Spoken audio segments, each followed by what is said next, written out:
Bonjour à tous, ici Richard Vatinier et Elias Gromy pour l'artiste autodidacte. Alors cette vidéo du mardi, ça va être le deuxième épisode de C'est quoi ta brosse? Et aujourd'hui on va parler de la brosse que j'appelle brosse multifonction. C'est donc une brosse qui va changer d'opacité avec la pression, mais qui ne va pas changer de taille ou alors très peu. Donc c'est l'unique brosse que j'ai utilisée pour réaliser cette image, et toutes les recherches qui ont mené à cette image, qui est donc une image de présentation d'un personnage pour un jeu vidéo que j'ai en projet depuis un moment et où j'ai commencé à réfléchir un petit peu sur les personnages. Donc la brosse en question, c'est vraiment une des brosses les plus utilisées. En l'occurrence, celle que je vais vous montrer, c'est une brosse ronde et sans texture qui va être utilisée par exemple par Anthony Jones ou des artistes comme Trent Kanyuga. Mais après, on peut la trouver chez énormément d'artistes avec des variations. En changeant la forme, par exemple, il y a des gens comme Max Grecke ou Mr. Jack qui vont l'utiliser avec des formes un peu plus carrées ou texturées. Et en ajoutant de la texture dans la brosse, on va avoir des artistes comme Peleng, ou Sergei Kolesov, ou Kylian Laferty, ou Johan Grenier qui vont utiliser ce genre de brosse. Mais l'idée à chaque fois derrière est la même, c'est l'idée d'avoir une brosse qui change très peu de taille, mais qui va changer d'opacité avec la pression du stylet. Donc là on va peindre surtout avec une opacité qui va être variable. Donc là les paramètres que j'utilise moi personnellement, ça va être de changer quand même la taille avec la pression jusqu'à un pourcentage minimum de 70%. C'est-à-dire qu'on va pas pouvoir changer énormément de taille. Après, on va avoir l'opacité sur la pression jusqu'à 0% au minimum. Et on va avoir le flow ou la densité de la brosse sur la pression aussi, jusqu'à 0% minimum. Et ensuite, un point qui est assez important, c'est l'espacement. Personnellement, j'utilise un espacement assez grand, tout simplement pour que le flow soit bien pris en compte. Le flow ou la densité. Si vous avez une brosse où l'espacement est trop réduit, certes la brosse va être plus fluide, mais la densité ne va pas fonctionner exactement de la même manière. On en reparlera dans le prochain C'est quoi ta brosse, où l'espacement va être encore plus important. Donc c'est une brosse qui est extrêmement utilisée, mais c'est aussi une brosse qui peut apporter quelques pièges. C'est une brosse qui va être assez difficile à utiliser, dans le sens où on va rapidement pouvoir arriver dans ce qu'on appelle en anglais la muddy zone, un moment où les coups de brosse vont devenir un petit peu confus, les formes vont plus être très claires. Je vais vous faire un exemple de ça. Par exemple, si on donne plusieurs coups de brosse à la suite, comme ça là, on va avoir quelque chose qui va être un peu flou et il va y avoir plein de superpositions de coups de brosse qui vont donner des choses, si on zoome là, qui sont pas très propres. Et on va avoir des fois du mal à définir les contours d'une forme. Par exemple, là, si j'essaye de faire une sorte de sphère et que je donne plein de coups de brosse comme ça, bah, en final, ça devient assez trouble. Et si on laisse ça comme ça, c'est pas du tout une sphère qu'on a. Là, c'est juste des coups de brosse un peu à l'arrache. Et c'est ce qu'on va retrouver chez des artistes débutants qui vont utiliser cette brosse-là. C'est qu'on va retrouver des coups de brosse comme ça qui sont pas du tout assumés. En fait, ce qu'il faut avec cette brosse-là, c'est vraiment assumer ce qu'on fait et relâcher le stylet le moins possible. Et là, j'ai toujours pas relâché mon stylet. Et après, quand je relâche, je vais prendre une autre couleur et je vais définir vraiment mes formes précisément. Et je vais jamais donner de coups de brosse inconséquents. Je vais toujours essayer de savoir ce que je fais. Et si j'ai besoin de raffiner les contours, eh ben je vais les raffiner vraiment. Et les contours, c'est très important de bien les définir d'ailleurs quand on utilise ce type de brosse. Donc c'est vraiment une brosse qui peut être terrible si on ne sait pas trop ce qu'on fait et qu'on peint de manière un peu frénétique. Si notre dessin n'est pas super maîtrisé, je pense qu'il vaut mieux utiliser une brosse avec une opacité plus grande ou une opacité définie. Et donc le deuxième problème qu'on va pouvoir avoir avec cette brosse, c'est aussi pour ceux qui ont un background plutôt traditionnel. Puisqu'en fait en traditionnel, il n'y a rien qui reproduit vraiment ça. À petite échelle, on va dire qu'il y a le crayon, ou peut-être les carrés comptés, qui ont un petit peu ce fonctionnement-là, mais sinon globalement, il n'y a pas grand-chose qui équivaut à ça. Il n'y a pas beaucoup d'outils qui deviennent de plus en plus opaques si on appuie fort. Si on utilise de la gouache ou si on utilise du feutre, c'est pas du tout pareil en fait. La gouache, ça va être de plus en plus épais quand on appuie plus fort, mais l'opacité, on va la gérer en mettant plus ou moins d'eau. Le marqueur, globalement, il va être de la même opacité tout le temps, ou alors c'est plus on va vite, plus c'est transparent, et plus on passe lentement, plus c'est opaque. Mais c'est pas une question de force de pression. Donc voilà, pour quelqu'un qui a l'habitude du traditionnel, c'est pas forcément la brosse idéale pour passer au numérique. Par contre, après, c'est une brosse qui a beaucoup d'avantages. Son principal avantage, c'est sa polyvalence. On peut vraiment faire tout quasiment avec cette brosse, comme vous le voyez avec la vidéo qui est en accélérant derrière là.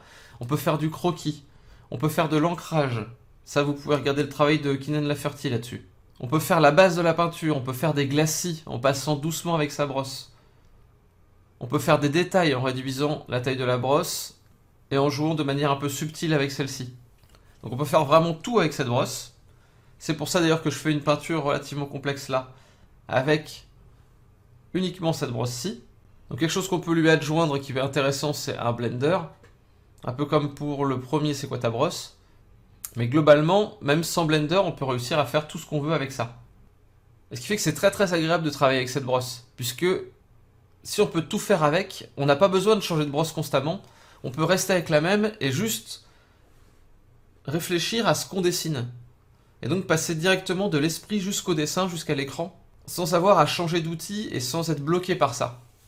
Donc c'est certainement une des brosses les plus efficaces, vraiment en termes de peinture, une fois qu'on la maîtrise. Donc ça peut prendre un petit temps à la maîtriser, mais une fois que c'est maîtrisé, c'est quand même ultra efficace. Et donc le dernier avantage de cette brosse là, c'est que c'est super bien pour créer des transitions douces, mais en allant dans le sens du coup de brosse. C'est-à-dire on peut commencer très opaque et après relâcher de plus en plus la pression du stylet, ce qui crée une transition très douce. Par contre après, vu que les bords sont durs, c'est pas très facile de faire des transitions latérales.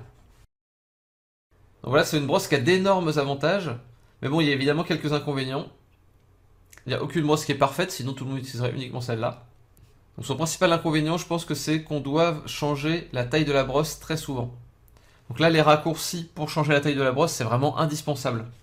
Puisqu'on va devoir très souvent changer de grandes brosses, petites brosses, etc. Et l'important, c'est souvent d'avoir la taille de brosse qui correspond à ce qu'on est en train de faire. Est-ce qu'on est en train de faire du détail? Est-ce qu'on est en train de remplir une grande zone, etc., etc. Donc ensuite, comme je disais tout à l'heure, ça va être difficile de créer des transitions douces de manière latérale et encore plus de manière circulaire pour le coup. Pour la sphère, par exemple, ça va surtout être bien pour poser la base, mais après, effectivement, si on n'a pas un blender, c'est un peu difficile de faire la transition douce. Ça se fait, hein, mais ça prend quand même pas mal de temps. Parce qu'il va falloir faire du color picking à foison. Donc ensuite, un des seuls points où ces brosses ne va pas être très utile, c'est pour faire un remplissage opaque. Totalement opaque, comme par exemple le remplissage d'une silhouette pour utiliser après un masque d'écrêtage. Ou pour après peindre en verrouillant l'opacité. Pour tout ça, il vaut mieux utiliser une brosse ronde de base à 100% d'opacité. Parce que là déjà, on va pas pouvoir avoir la finesse de la taille de la brosse réglée sur la pression du stylet. Et en plus, il suffit qu'à un moment, on appuie un petit peu moins fort et du coup, on va avoir quelque chose qui va être semi-transparent et ça va pas forcément se voir du premier coup d'œil. Ce qui fait qu'après, quand on va peindre par-dessus avec l'opacité verrouillée, eh ben, on va avoir toujours des petits résidus de transparence qui vont rester et qui vont être assez désagréables. Donc il vaut mieux utiliser pour faire ce genre de truc, pour faire des silhouettes opaques, et on va utiliser plutôt une brosse qui va avoir 100% d'opacité. Et enfin, donc son dernier défaut, c'est que pour de l'ancrage, on va pas pouvoir faire des pleins et des déliés qui vont avoir beaucoup de subtilité. Ou alors ça va demander pas mal de travail, il va falloir sculpter ces lignes, et ça peut être quelque chose d'assez laborieux, alors que ça peut être un petit peu plus direct à partir du moment où on utilise une brosse qui va avoir une bonne opacité et surtout un changement de taille sur la pression du stylet. Avec ça, on gérera plus facilement des pleins et des déliés. Donc on va finir avec quelques conseils pour utiliser correctement cette brosse. Donc déjà évidemment, je vous conseille d'avoir des raccourcis pour la taille de la brosse.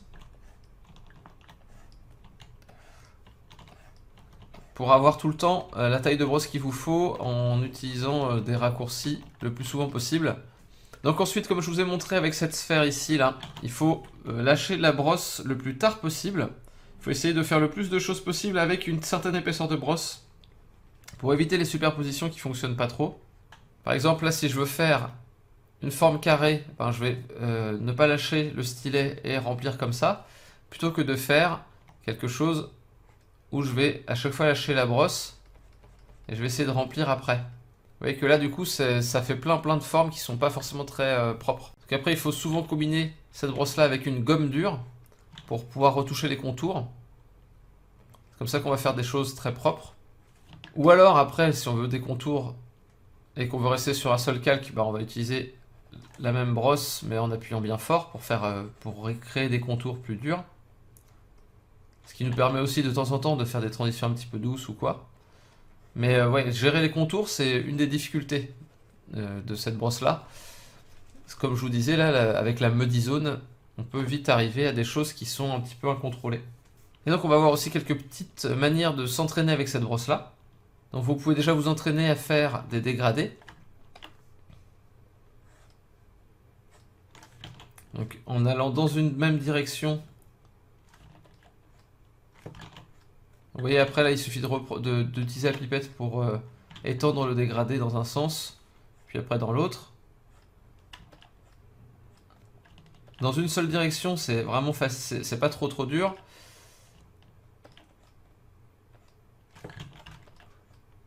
Après toute la difficulté ça va être de faire un dégradé qui va plutôt de manière latérale. Là, en l'occurrence, il va falloir beaucoup plus de coups de pipette. Mais c'est quelque chose que vous allez devoir faire assez souvent après, donc c'est un bon entraînement à avoir. Et de temps en temps, ouais, appuyez bien fort pour avoir la transition qui se fait bien. C'est assez intéressant. Et là, en l'occurrence, c'est un dégradé qui certes n'est pas parfait, mais qui a beaucoup de matière. Et ça peut être intéressant pour certains styles de peinture. Et donc après, pour s'entraîner, je vous encourage à faire des cubes, des sphères, des cylindres, ce qui sont les exercices de base qu'on fait en général en peinture numérique. Donc voilà, pour conclure cette vidéo, je vais vous rappeler que vous pouvez toujours avoir une chance d'avoir votre image corrigée dans une vidéo prochaine en postant vos images sur les réseaux sociaux avec le hashtag artisteautodidacte. Donc en gros, tous les mois, je fais une sélection dans toutes les images qui ont été postées avec ce hashtag, que ce soit sur Instagram, Facebook ou Twitter, et je fais une vidéo où je corrige. Et donc là, en l'occurrence, c'est le moment idéal pour utiliser cette brosse, faire une image avec uniquement cette brosse et la poster avec le hashtag artisteautodidacte sur le réseau social de votre choix. Donc voilà tout pour cette semaine, on se retrouve la semaine prochaine pour la prochaine vidéo du mardi. D'ici là, dessinez bien et passez une bonne semaine. Ciao ciao.